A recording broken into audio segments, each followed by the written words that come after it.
राहुल गांधी पर स्मृति ईरानी का तीखा हमला। 15 साल अमेठी ने निकम्मा सांसद ढोया।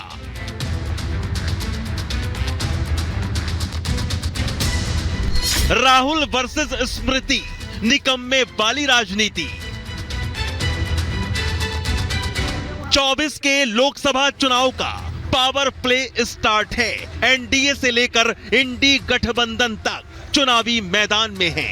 प्रचार धुआंधार है, जोरदार है, लेकिन जुबानी वार पलटवार भी उतने ही तेज हैं। चुनावी मैदान से सियासी लड़ाई की ताजा तस्वीर अमेठी से सामने आई है।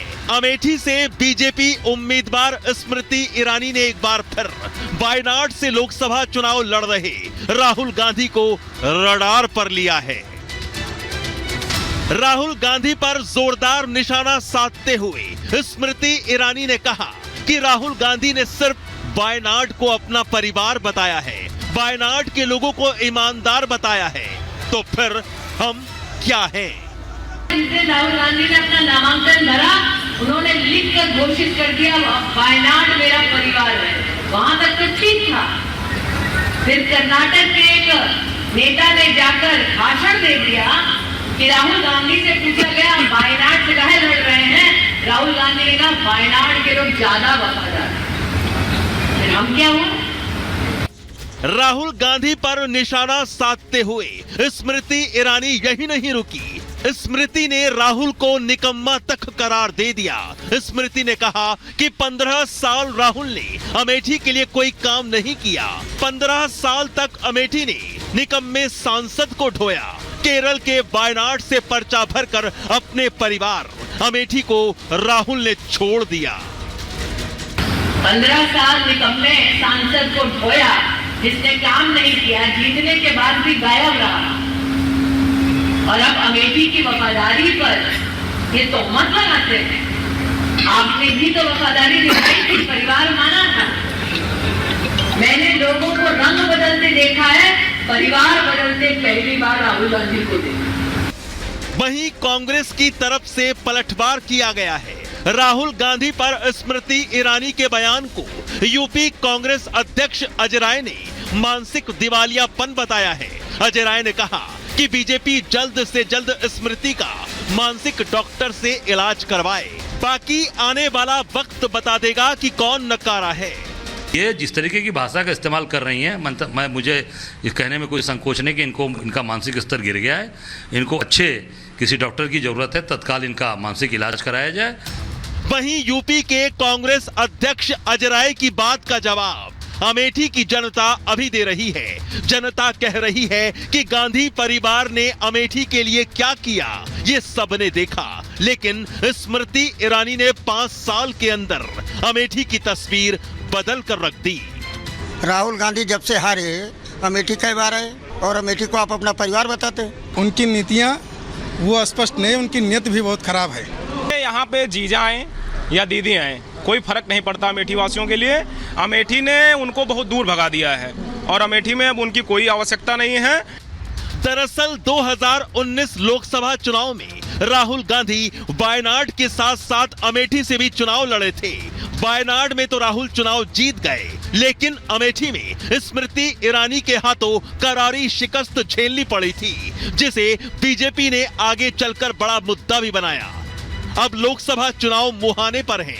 ऐसे में सियासी गलियारों में यह सवाल उठ रहा है कि आखिर इस बार कांग्रेस की ओर से अमेठी में किसे उतारा जाएगा, क्योंकि अभी तक इस पर कांग्रेस की तरफ से कोई आधिकारिक बयान सामने नहीं आया है। लेकिन कयास है कि इस बार कांग्रेस अमेठी से प्रियंका गांधी पर दांव आजमा सकती है, मगर उससे पहले ही अमेठी के चुनावी मैदान में निकम्मा वाली राजनीति जोर पकड़ चुकी है। 15 साल निकम्मे सांसद को ढोया, जिसने काम नहीं किया, जीतने के बाद भी गायब रहा। Bureau report, Republic Bharat.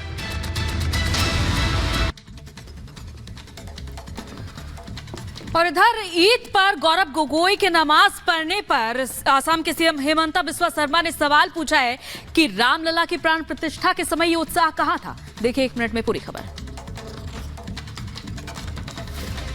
Assam के मुख्यमंत्री हिमंता बिस्वा शर्मा ने कांग्रेस सांसद गौरव गोगोई के ईद समारोह में शामिल होकर नमाज अदा करने पर निशाना साधा है। उन्होंने कहा कि राम मंदिर की प्राण प्रतिष्ठा का विरोध करने वाले कांग्रेस सांसद नमाज पढ़ रहे हैं, यह उनकी धार्मिक ईमानदारी पर सवाल है।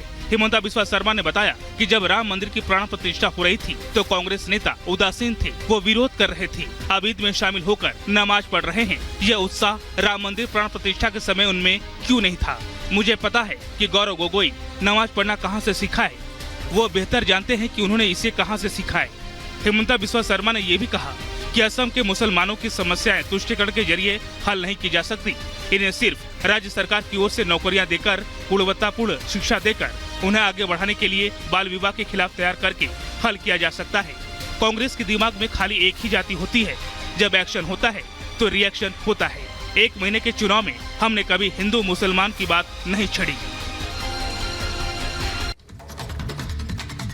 प्रधानमंत्री नरेंद्र मोदी के बाद अब बस्तर में जाएंगे राहुल गांधी। विवादों से घिरे प्रत्याशी लखमा के लिए वोट मांगेंगे। पूरी खबर इस 1 मिनट की रिपोर्ट में दिखाते हैं।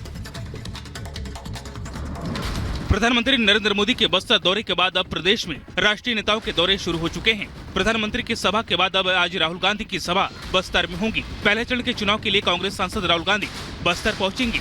जगदलपुर के लाल बहादुर शास्त्री स्टेडियम में राहुल गांधी सभा लेंगे। मोदी गारंटी के बाद अब बस्तर में न्याय गारंटी की बात होगी। राहुल गांधी बस्तर लोकसभा से कांग्रेस प्रत्याशी कवासी लखमा के लिए वोट मांगेंगे।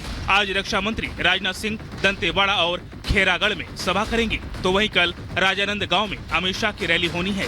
बस्तर में पहले चरण में चुनाव होना है। कांग्रेस प्रत्याशी कवासी लखमा विवादों में घिर चुके हैं। प्रधानमंत्री को लेकर दिए गए विवादित बयान पर भाजपा ने रायपुर मुख्य निर्वाचन कार्यालय में शिकायत दर्ज कराई है। बस्तर में राहुल गांधी के दौरे के पहले ही लखमा को घेरने की रणनीति भाजपा ने बनाई है। इससे पहले बस्तर के कांग्रेस प्रत्याशी ने पुलिस कर्मियों को लेकर विवादित बयान दिया था। पहले चरण में बस्तर में 19 और दूसरे चरण में राजनांदगांव, कांकेर व महासमुंद में 26 अप्रैल को मतदान होगा।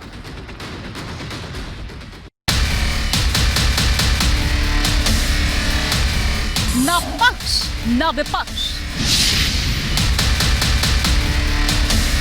बात सिर्फ निष्पक्ष। मुद्दा होगा बेजोड़। पॉलिटिशियंस के साथ प्रॉब्लम क्या है, सीधा जवाब नहीं देते। वो मेगा रोड शो जो शुरू होना है वो यहाँ से शुरू होगा। घोषणा पत्र है, उसमें मुस्लिम लीग की झलक नजर आती है। नहीं मिलेगा तो खबर का पूरा सार मेरे साथ प्रहार।